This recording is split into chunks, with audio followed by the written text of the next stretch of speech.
explanation. International war crimes and millions swindled in financial fraud. The victims, the accused, and the sinister plot. Prime Crime is your front row seat to darkness.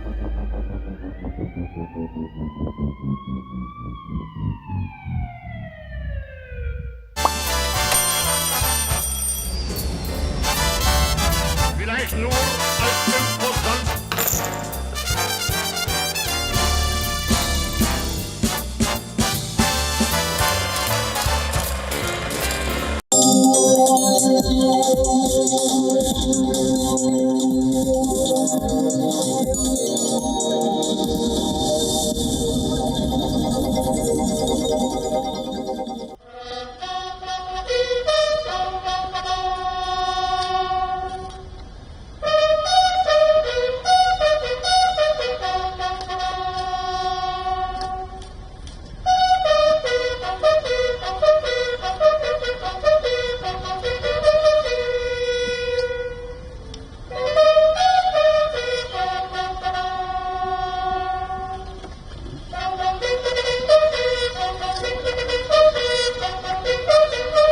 Those are some visuals of Vijay Diwas that was observed on the 16th of December.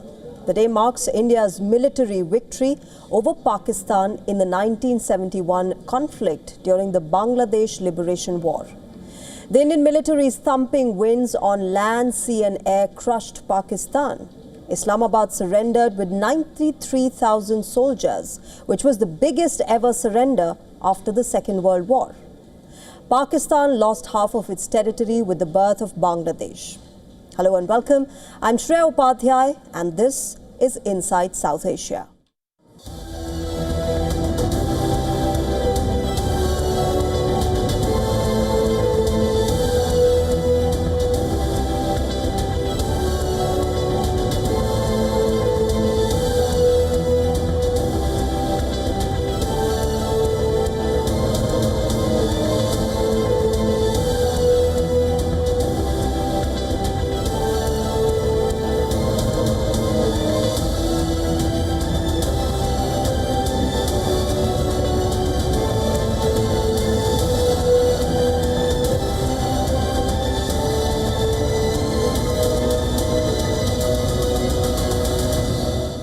The air pollution crisis across northern India and Pakistan continues to deteriorate. Toxic smog in New Delhi disrupted travel and plunged the air quality to hazardous levels amid mounting concerns over the toxic air quality in the national capital.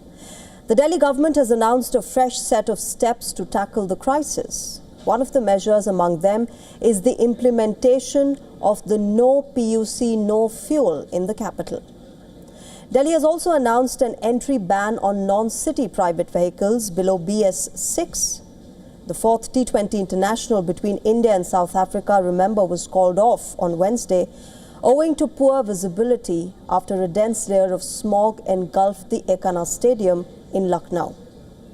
As the high pollution levels remain consistent, hospitals in Delhi are witnessing a 20 to 30% spike in respiratory patients, including many first-time cases and young adults. Delhi has recorded over 200,000 respiratory illness cases due to toxic air in the last 2 years. Private vehicles have to be reduced, public transport has to come in, but where do you have the public transport? Your roads are encroached and encroached with cars only. Every space in the city is a parking lot. No one needs any permission. Aap kahin par bhi gaadi khadi kar lijiye. So those are the things that have to be corrected. They don't happen overnight. I heard in the news as well that it was really bad, but I didn't think it would be this bad. We went to Red Fort, we went to India Gate, Supreme Court. We couldn't see anything. And I echo the same sentiment that Delhi as the capital, more stringent measures should be taken. And I think that government needs to take a very proactive approach in solving this problem. The Himalayan nation of Nepal was rocked by deadly youth-led protests against economic stagnation and corruption on the 8th or 9th of September this year, in which 76 people were killed and thousands of buildings, including the parliament, were damaged. 3 months after that seminal moment in Nepalese history and just 3 months before elections on the 5th of March, The impoverished nation is facing the economic fallout of the Gen Z protests. Our next report gets you more details.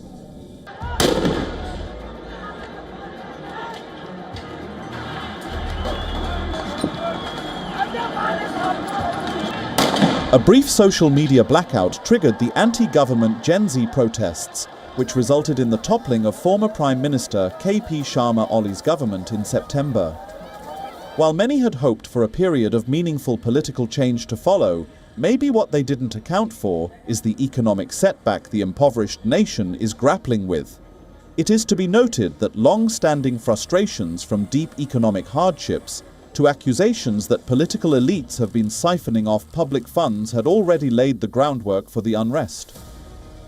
With less than 3 months to go for elections on March 5th, Nepal today is faced with the daunting challenge of rising unemployment and collapsing foreign investment. 40-year-old Kamal Gautam, the sole breadwinner for his family of 4, lost his job at Hyatt Regency when it was closed after being looted during protests. My family depended entirely on my salary for room rent, the children's school fees, and all our household expenses. When that income suddenly stops, you inevitably face problems. We have no other source of income besides that job. We were completely dependent on it. Now that the hotel has burned, it has created serious difficulties for us. Nepal's National Planning Commission pegs the losses from the Gen Z protests at 84.5 billion Nepali rupees, equivalent of $587 million.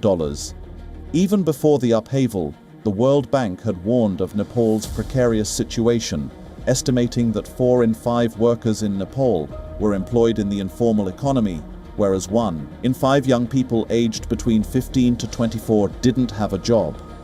In November, taking a note of the recent unrest and heightened political and economic uncertainty, the bank recalibrated its 2025 growth forecast, slashing expected real GDP growth from 5.1% to just 2.1%. In addition to this, it also raised its poverty estimate for this financial year to 6.6% of the population, up from 6.2%. Nepal's tallest hotel, the Hilton Kathmandu, which opened in 2024, was at the receiving end of the protesters' ire. The hotel's glass tower was severely damaged by fire, and most of its infrastructure lay in ruins. Additionally, other luxury venues like the Hyatt Regency also suffered arson attacks. Multiple government offices and structures, including Singha Durbar, the Supreme Court, as well as the ruling party headquarters, were torched or vandalized.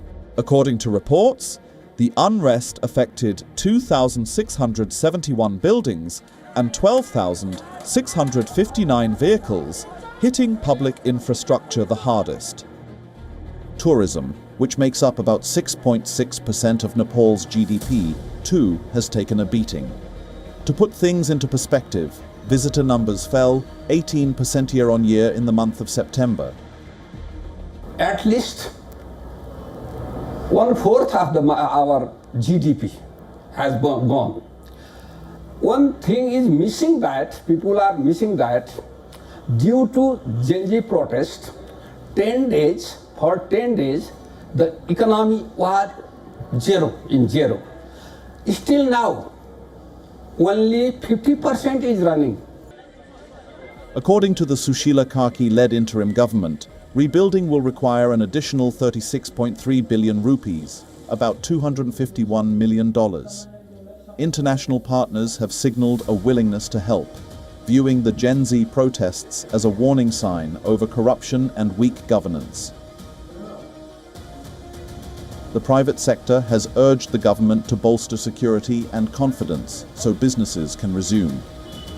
In boardrooms across Nepal, the question on everyone's mind is whether the state can act swiftly and efficiently and bring about stability.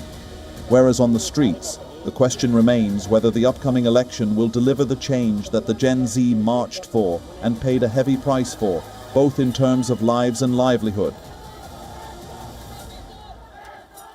And now let's tell you what else is making news in our Inside South Asia wrap.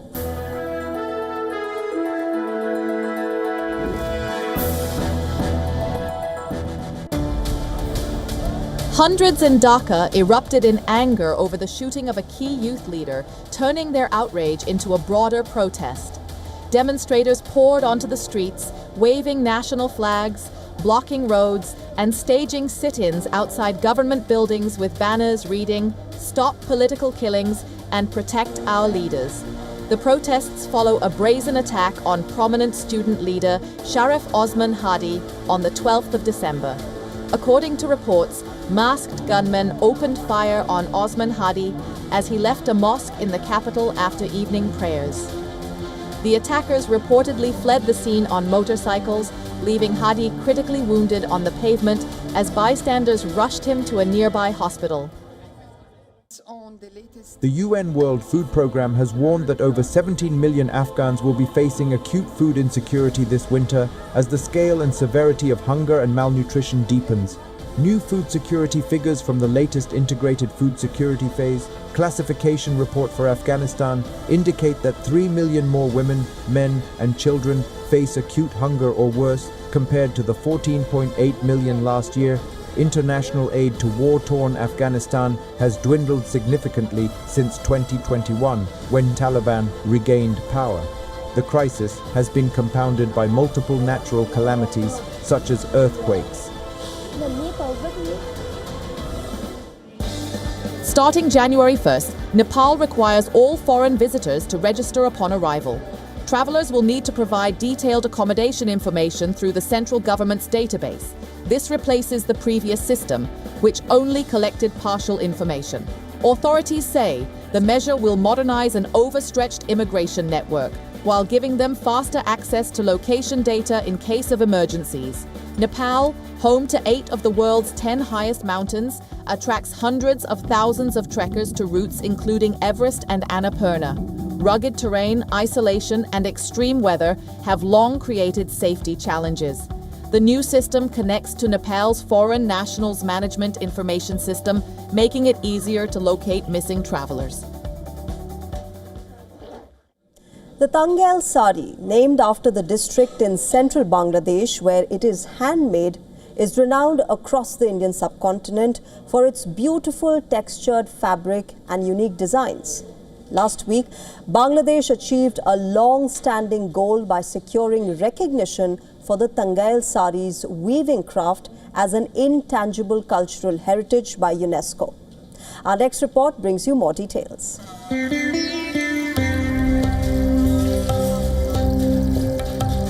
Home to hundreds of weavers and their families, this is the district of Tangail, which is about 96 kilometers from the capital Dhaka.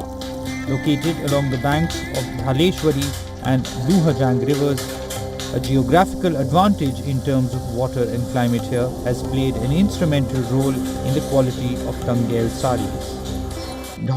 Tangail is located right along the banks of the Dhaleshwari and Lohajang rivers. The water here was clear and the quality of the thread and the dye depends on the water in which the thread is processed. When sarees are made using threads processed in this water, their brightness and sheen are enhanced. This was a beneficial aspect of our geographical location. What makes each piece of fabric special with cultural and social symbolism is the fact that it is carefully handmade using methods which have been around for centuries. The treatment with rice starch renders the sarees with its unique stiffness and brightness, enabling the drape to retain its sheen even after washing. Our main characteristic is that the entire process of making this saree is completely handmade. All the qualities inherent in handmade items are 100% present here. For example, we delicately refine the thread by hand, a process that is now usually done by machines, but when we do it by hand, we can do it in our own unique way, whereas machines follow specific programmed commands. Here we can bring out colors in full floral motifs as we wish. For instance, we can use 7 different colors with a single leaf or petal. But many weavers and their families are feeling the pinch. Owner of 10 looms, Govinda Basak, and his brothers live and work together in their ancestral house, carrying on their family's weaving tradition despite low earnings. The rising yarn and dye costs high taxes on imported yarn, and ever-increasing competition have left little margin for the weavers. To make one piece of cloth, there's labor cost, processing cost for the thread, and drying cost. Many expenses are involved in this work, so it's really not profitable for us. For example, a piece of cloth is sold in the shop for 10,000 to 10,500 taka, but we are only paid 8,000 to 8,500. It doesn't really cover our costs, yet we still have to keep working.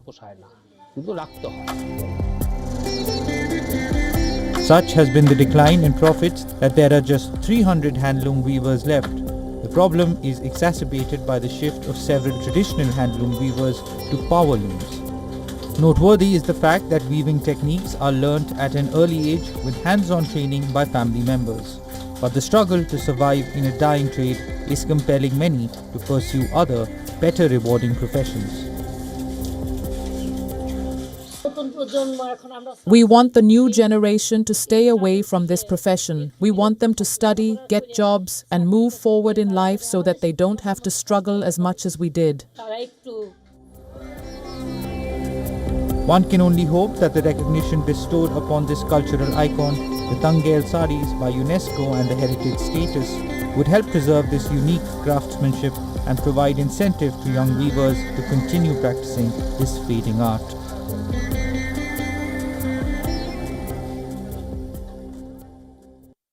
And here's some good news. India's Homebound has qualified for the Oscar shortlist of Best International Feature Film. It has reached the top 15, which in itself is a major achievement. But the road ahead is an uphill one, considering the presence of some formidable rivals in the esteemed category. Our next report gets you more details.